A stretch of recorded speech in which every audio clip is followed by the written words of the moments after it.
What's up, man? How you feeling? Oh man, I'm feeling great. I'm about a Shawn 125 French, right what now, up? man. Been up since 4, got my lift in, got my run, got my sauna, and here we are.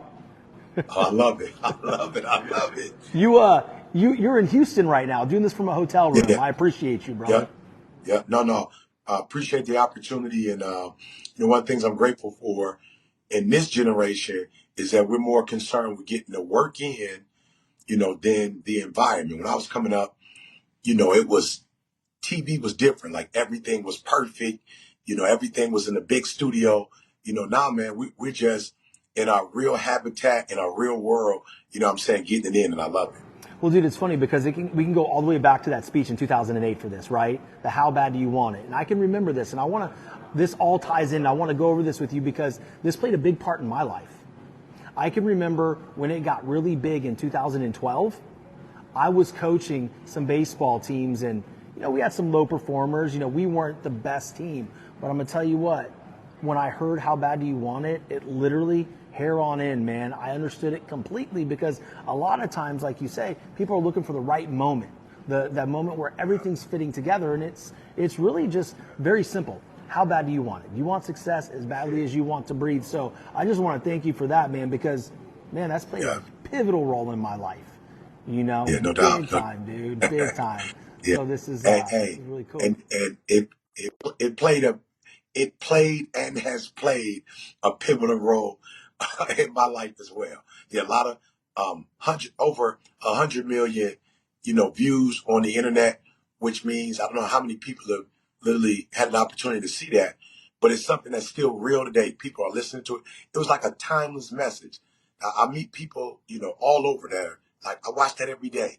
When I'm in my darkest moments, I listen to that. And so it's one of those things that, when you talk about not being perfect, even that moment we did it in, that was the first time we ever used a camera. That was the first time we ever used a microphone. It was only 30 kids in that room, and it was probably one of the more inferior rooms. If you look at the actual video, we had a what they call back then a projector that you would put like a transient piece of paper on and lay it, and then it would show the image on the wall. So it wasn't even, you know what I'm saying? Like it wasn't even like a screen projector or, a computer. But yet that pure moment has touched so many people's lives. And I think to your point, sometimes we are focused on the perfect moment, but if we would become the perfect person in whatever moment we are, meaning at that particular time in our life, like elevating to the highest we can elevate, man, you get a video with over 100,000, 100 million hits. And like I said, that video has changed my life, not only my life in terms of financial, professional, but my children, everybody knows that they're my kids. And so they walk through life, a little different because of what happened that day. And so, man, that video has changed, the course of my life. Dude, it's insane because you're going through all this. You're talking about being perfect and not waiting for the right moment. That moment right there, when you're sitting there in that room, because you were a guidance counselor then, weren't you? Weren't you? Is that what you were doing then? Absolutely. Yeah. So when you're getting in there and you're in that I room, was an academic advisor. Yeah, exactly what I was doing. You never know the moments. You never know the moments that are going to take your life to the next level. What we need to do is have faith and trust that whatever moment we're in, that's the moment, right? Like that's the moment right there. Let's be present in this moment. That's the moment. That's it. Because, here we are 12 years later from that going completely viral, and not just your life and your children's lives, but bro, you've changed many lives on this planet. And I think that's something that most people would just aspire to. How is it personally enriched your life and in your faith and everything that you're doing, having that impact? I think clarity. We all have gifts, but when you hear from people who are being blessed by your gift, you get the clarity in terms of, oh, this is what they want. Oh, this is what they need. Oh, this is how they need it. Oh, this is the time frame in which they need it. Okay, got it. And so there's a clarity that I have when you meet the people who you actually minister to, and they're able to talk about what you mean to them and what the message means to them. And so every time I do a message now, I'm not shooting in the dark. I know exactly. Today is leg day. You know what I'm saying? Right. Today is bicep day, tricep day. Today is cardio day. You know, like today we're sprinting. Today, we're not on sprints. We're on pace, because we're going a long distance, find an easy pace. We're about to do 5 miles. So it provided that clarity that you have in other industries. Imagine you not knowing when leg day is. When it comes to what your family eats and drinks, you know your choices matter. You're the expert because you know what fits your life. And getting it right starts with good information. That's why America's beverage companies are sharing more information about our ingredients at goodtoknowfacts.org. No spin, no judgments, just the facts straight from the experts for more than 140 beverage ingredients. Visit goodtoknowfacts.org. Imagine you not knowing which parts of your body to work out. Like, bro, it would be, I'm not saying you wouldn't get results, but having that pure clarity allows you to hone in and get the type of results that only clarity brings. And so for me, I have clarity. I know exactly what the people want. I know exactly how they want it. So now I can focus on, just getting better, developing my talent, developing my spirit, developing my character, developing my delivery. But I know exactly what they want. And so it's just been phenomenal, man. I've gone through life at a point where I didn't have clarity, and it definitely doesn't look like the life that I live now. I went without who's my father? Does my father love me? I went, do I know how to write? Do I know how to read? I went homeless. Am I ever going to be stable again? So I've lived a life of not having clarity, and I lived a life of clarity. And I tell you, it's a difference when you're walking through life with a sense of clarity.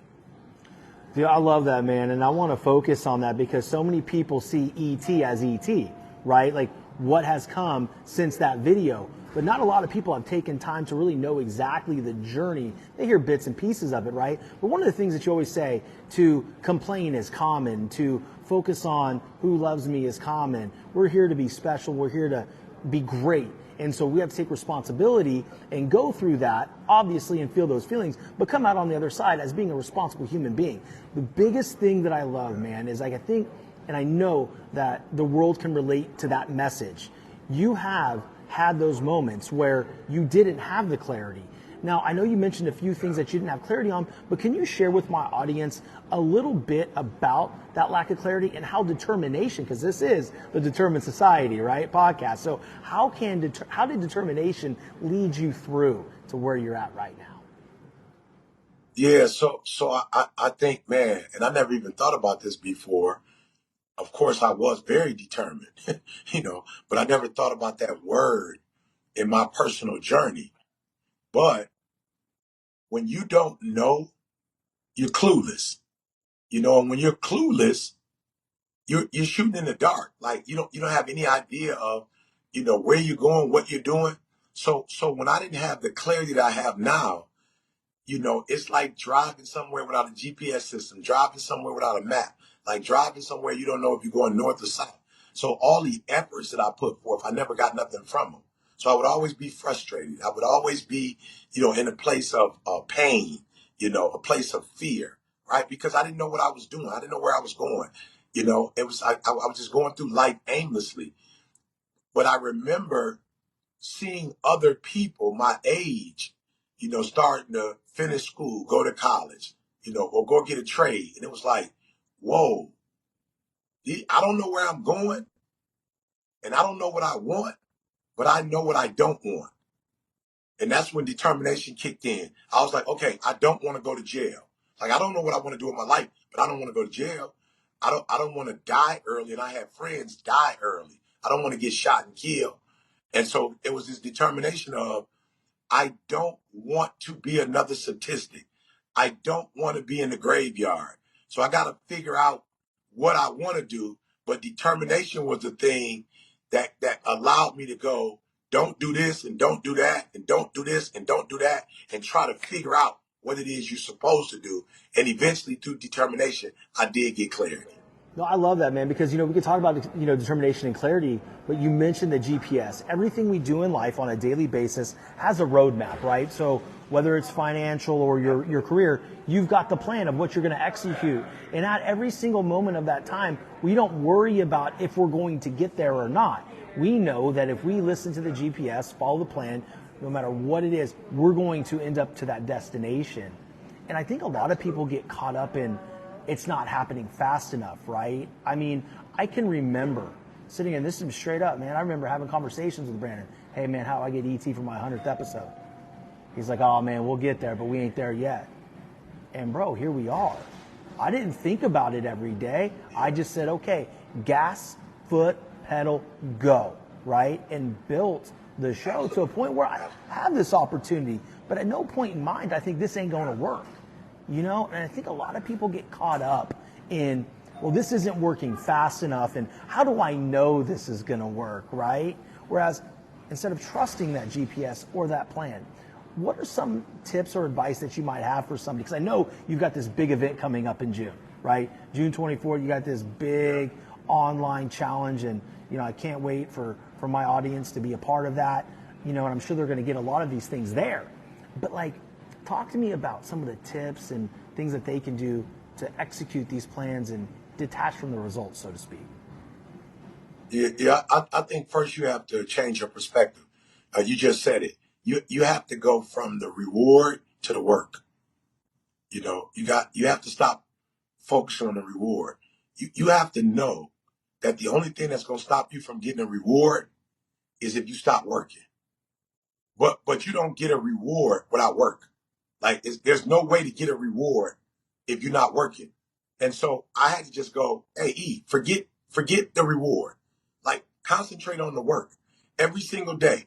To your point, I started running about 3 months ago, and I was like, I needed to, shed about 20 pounds. I was pre-diabetic. I said I need to shed some pounds. And so I remember when I first started running, I used to be like, okay, how much further do you have to go? Today is a short run or a long run. It's just like, bruh, relax. Did you lose weight today? It's like, bruh, you're about to make the journey tiresome, boring. You're about to make it, tedious. Just get up and however far you could go. And just do it every Monday, do it every Tuesday, do it every Wednesday. I first started, I could probably run about 20 miles nonstop. 20 minutes nonstop.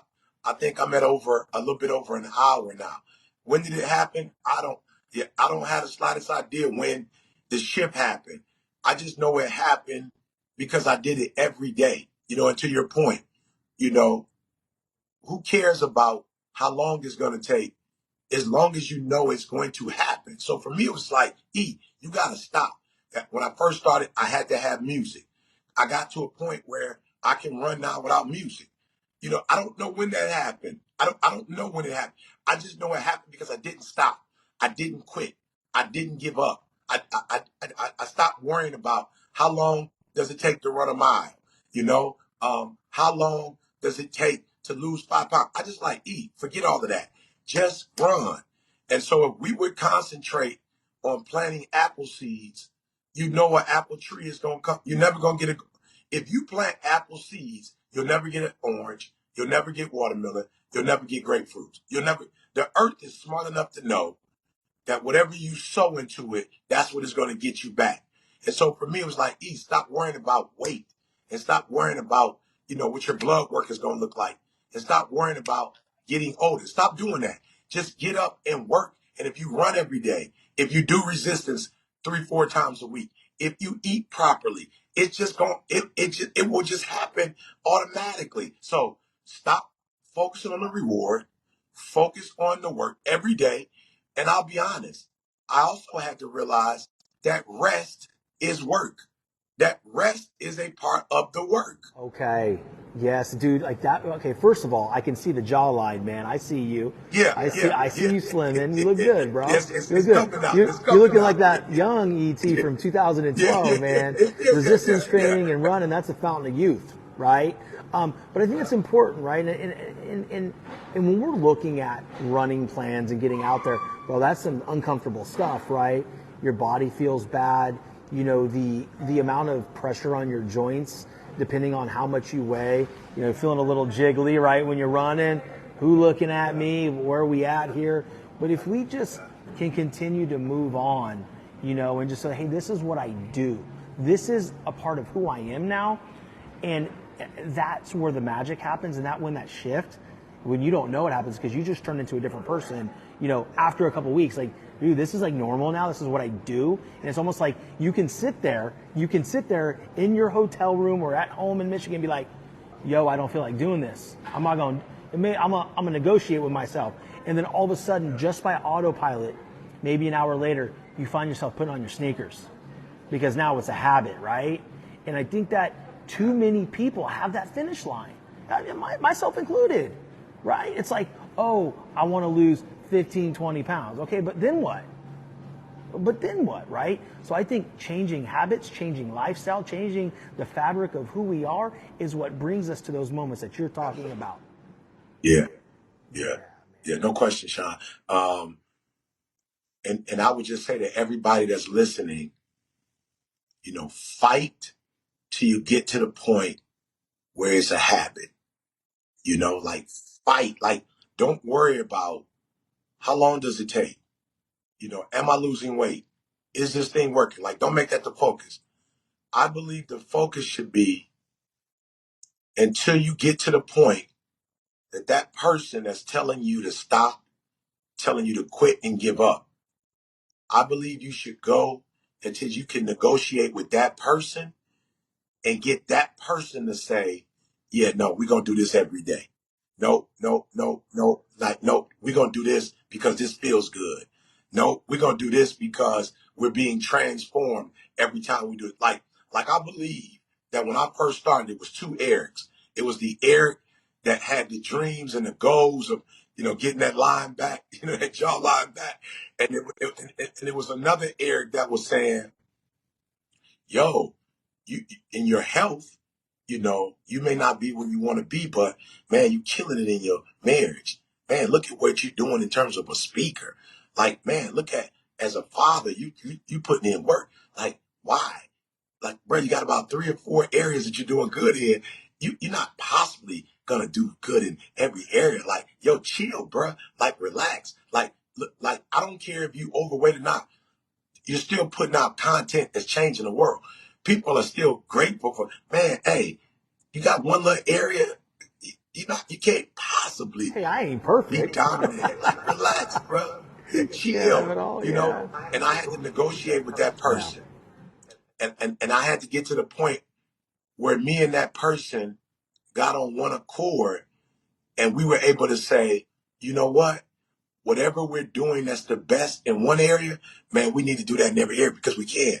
We've shown that we could make this happen in speaking. We've shown we can go from a GED to a PhD. Like we've shown, like, come on, guy, work with me. You know, like get on the same page with me. Get on one accord with me. So I think everybody that's listening, you need to negotiate with that other person, and you and that person need to get on the same page and say, whatever our best is in one area, we're going to bring that to every area.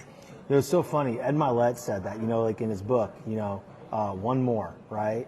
It was the thermostat. Yeah. The thermostat of your, so if your thermostat is set to 75 degrees as far as your health and fitness, you ain't ever going to go higher than 75 degrees. So once you hit that 75 degrees, you sabotage, right? And that's what we all, I do, you have done in certain areas, everybody listening now, there's somewhere in our lives where we will not allow ourselves to get to that burning hot 100 degrees, or like you like to say, that 120, right? Like but if we continually battle and fight that person, that critic in your own mind, you can crank up the dial of that internal thermostat.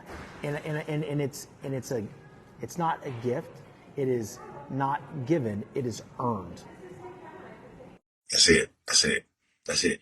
And I'd like to say it's only earned when we believe it's important. Like literally now, guys, when you want to succeed as bad as you want to breathe, is when you start earning it. It's like, okay, it's not going to happen if I don't crank it up. It's not going to happen if I don't want it. It's not going to happen if I don't desire it. It's not going to happen on its own.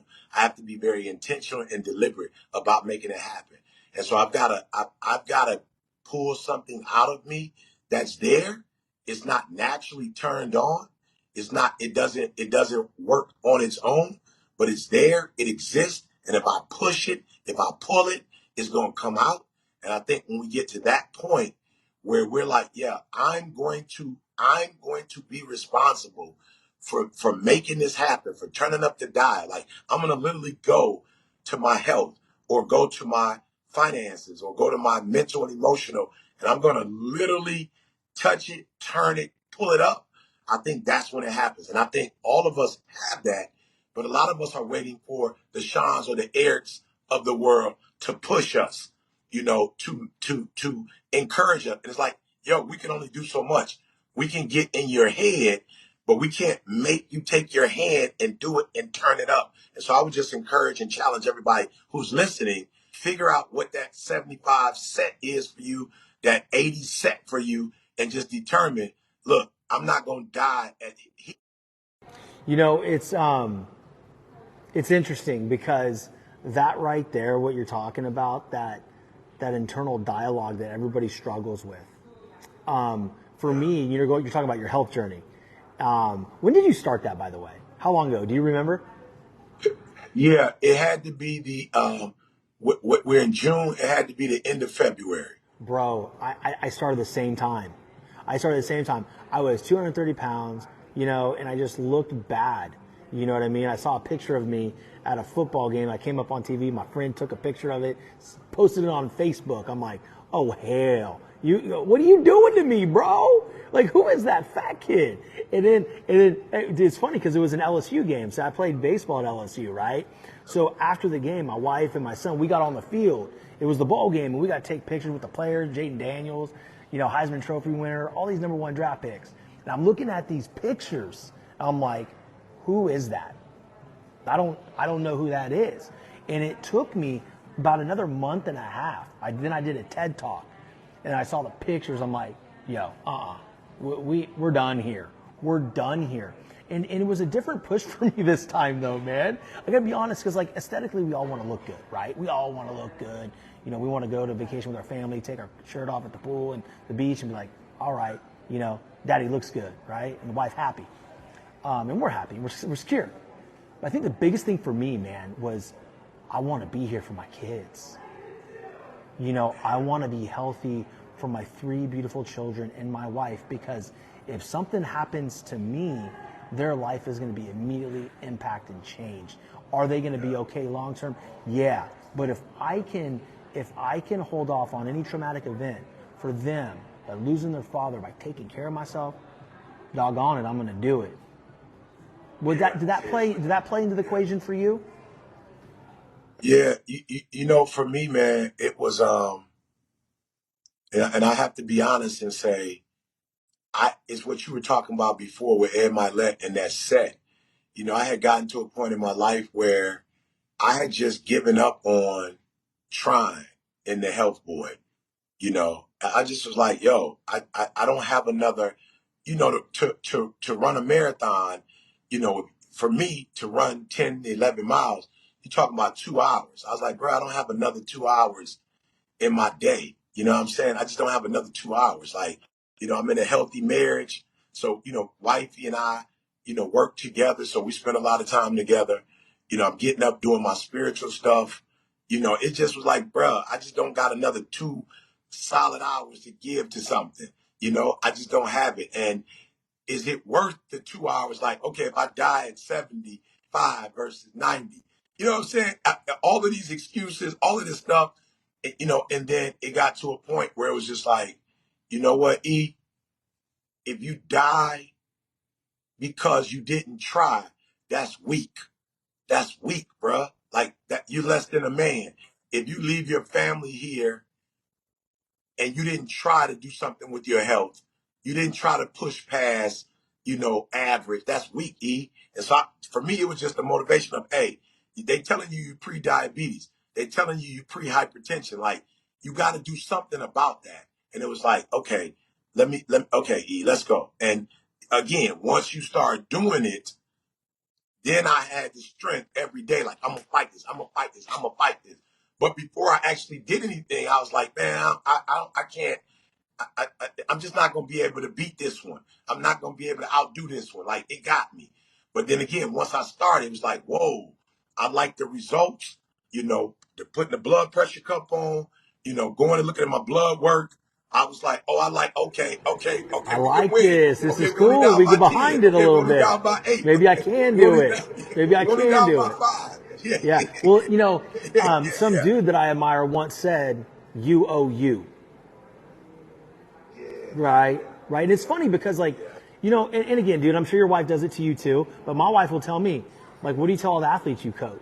What do you talk about all on your show about determination? Well, we all struggle in some things. So for the audience listening right now, like, really close your eyes and think about this, right? Because we're sitting here with Dr. Eric Thomas, man, ET himself, and he just admitted that he has things with himself that he negotiates just because we do things and we can light the pilot for a lot of you guys and motivate you, but we still struggle, and I think as men, it's big to admit that. So I appreciate that about you, man, because not a lot of men would talk about that. Yeah. And Shawn, I think it's unfair to let people have the assumption that we got it all together. Like, I think it's unfair, for people to look at us and go, oh, he don't have no area he's struggling in.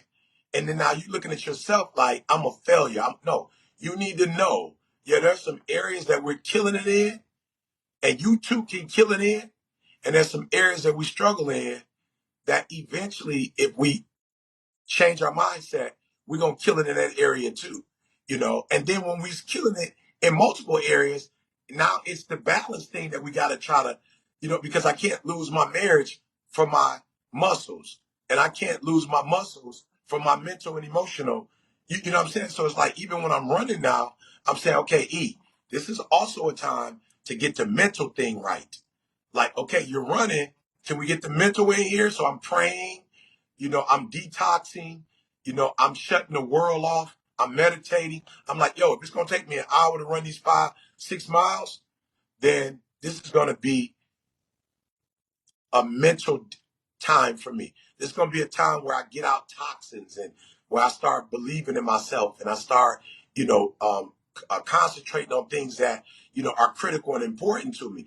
I start reflecting on what's working, what's not working with adjustments. So it's like, even when I'm doing what I'm doing, you still have to be careful, because when you start killing it in multiple areas, you can't lose one to gain in the other one. And you got to find that balance to make sure that it's all gains and it's no gains and losses. But because I see guys who, man, killing it professionally, but their kids can't stand their guts, or their wife, is like, where are you? Like, you're gone all the time.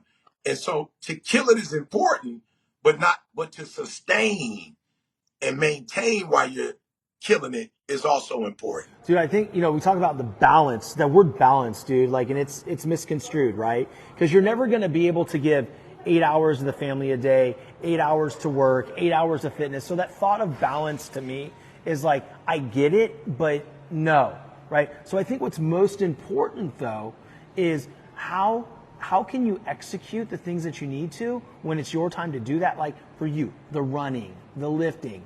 But then when you're home with your wife and your kids, now we're present. That is hard, because now I'm not at the level you're at, but I'm going to tell you, my phone doesn't stop. Somebody always wants something from me, right? And I'm always moving and shaking, right? So there's a lot of times where I'm efforting to be present, but then I also falter and I answer a text message, and that chips away. For my wife, she's like, yo, just leave it there until 8:30 when the kids go to bed, and then answer. So those are, like, our wives are so important. right? Like I love my wife, and she keeps me honest. She lets me know, like, hey, bro, you got a lot of room to grow, and I'm just now starting to be so much more open to certain things that she's been telling me since we've been married, and so I'm on my own little journey now. But man, the art of being present is the most useful art in my opinion. Absolutely, bro. Absolutely. And I think we have to philosophically, make some adjustments, because if you just change your behavior without changing philosophically what you believe, it's not going to work. So I give you guys an example. I'm not the person that believes or grew up. My mom was a worker, so it was kind of like in our home, everybody was domestic, right? My mom, she wasn't a stay-at-home mom. And so she kind of trained us on, okay, you got to cook for your sisters. You're going to have to wash clothes. You know what I'm saying? Certain things you have to do to maintain. So I've got a friend of mine who watches me, in my home, wash clothes, vacuum, whatever. And so they were like, man, I want to do that, but it didn't really work in their marriage. And I was like, bro, first of all, you don't have to do what I'm doing. But it was like, I think my wife would love it. But the problem was he grew up in a culture where, women were domestic. And so it's like, you can't, like, there's nothing wrong with your belief. Like, if that's what works for you, that's what works for you. First of all, you can't compare to what somebody else is doing. Like, what works for you works for you. But you would have to change seeing your wife as domestic and then seeing yourself as domestic as well for that to work. You can't see what I'm doing, but still have a certain mindset and try to do my behavior. So I always tell people, if you change your mindset, you got to do that first before you can change your behavior. So I'm with my wife. We're at dinner the other day. We're at lunch the other day. My son is with us too. He had traveled with us to do some videography work for me. And I get a message from one of our board members. And I'm just going to be honest, Shawn, I did not have to answer the message. The message was urgent, but it was not urgent in terms of time sensitive. It was just urgent in terms of the matter, right? So Shawn, I answered the call. And my wife says to my son, oh, I'm used to that, right? And for me, it's like, okay, I'm at a place in my life now where I've got a guy who runs our company. So I don't have to do day-to-day stuff no more. So when I'm with her, I can be present now because somebody's running day-to-day. But Shawn, the problem was, philosophically, I'm still on that. You got to answer calls in 24 hours. Yeah, you got 24 hours, you got to answer phone calls. Yeah, you feel me? So it's like It's everything, right? Answering everything. everything. Yeah, man. Yeah, Is yeah. there still a And so, level? but I had to say to myself, Shawn, yeah, I had to say to myself in that moment, though, you did not have to answer. You could have answered it later. Like, it wasn't time sensitive. So I got to change my mind in that you don't have to be the 24-hour guy no more. You're 30 years in your career. You got somebody else running your stuff. You kind of pull back. You can really pull back for real now. Like, you don't have to be as engaged as you want. But to your point, Shawn, you got to change and so I'm telling them, you can kill it in every area, but you have to change some of the ways you think about things in order to be able to do that. I love it, man. I want to ask you one more question, then I want you to talk about your event. Okay. And I think every married man right now, and every wife that's listening wants to know the answer to this question. How did you respond to what your wife said to your son? I responded silently, but like, she's absolutely right. And to be honest, Shawn, if we were in a different season 10 years ago, 12 years ago, I just would have been like, boo, I'm being real with you. We got to eat. And I got to do this in order to eat. Bro, I've been doing this over 30 years. I got a team now. I don't have to be as engaged now as I was. Now, everybody's not at that point in their career, but I'm at that point in my career after 30 years. It's on cruise control. And so it was like, okay, she's right. This isn't 12 years ago. And you're going to have to learn that, hey, it's okay not to answer immediately, because they're not even asking you to do that no more. But that's just the way I was trained, grind, grind, grind. And so rest and relaxation and being present in the moment is a new thing, that I'm working on. But it's like absolutely right. And I put my phone on do not disturb. So I even changed the way people can have access to me these days. And I just got to tell myself, stop, Eric. Don't ask Dude, me. it's hard, man. Every time it rings, Dude, stop. it's like you're smacking yourself, and it's hard because okay, you're here. Like, all right, Shawn, you're here. But then when Shawn gets here, he still thinks he's here. And that's the same thing that you go through, like 30 years, and you're still answering a message when you're at brunch. I'm like, you've got plenty of people to take care of that now.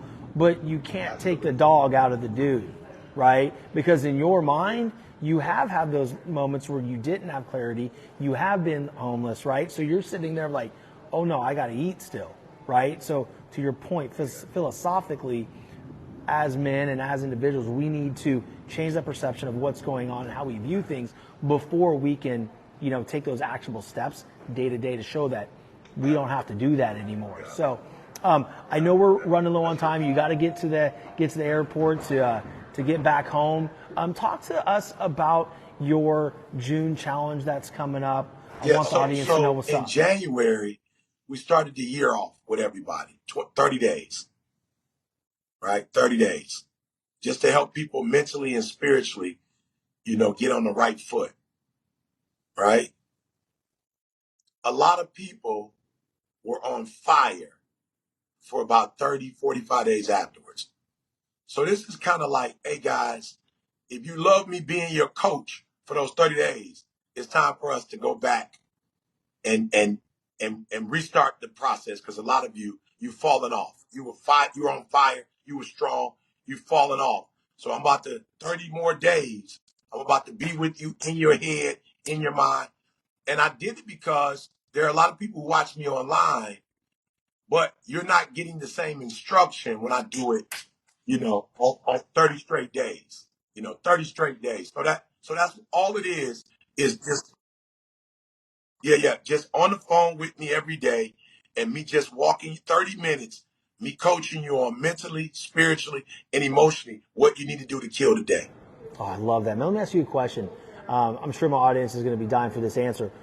Now, for the working mom, the working dads that are, can't be on live, are they able to listen to playback and really dive in on their own time and still be coached by you? Yeah, no question. Yeah. That's awesome, man. I went through it. Last night. It looked good. As many times as they want. Yeah, but super excited. They can watch as many times as they want, ask questions, answer their questions.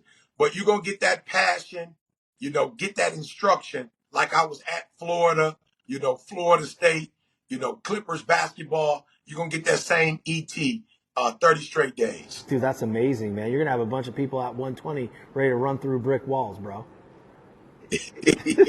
No question. And I know that takes a lot of time for you and your team to put together. And I think it's great that you're doing it out there for, people that know, love, and trust you and that want to be a part of your circle, but can't necessarily, be there in front of you day to day. I mean, it's just not the reality, right?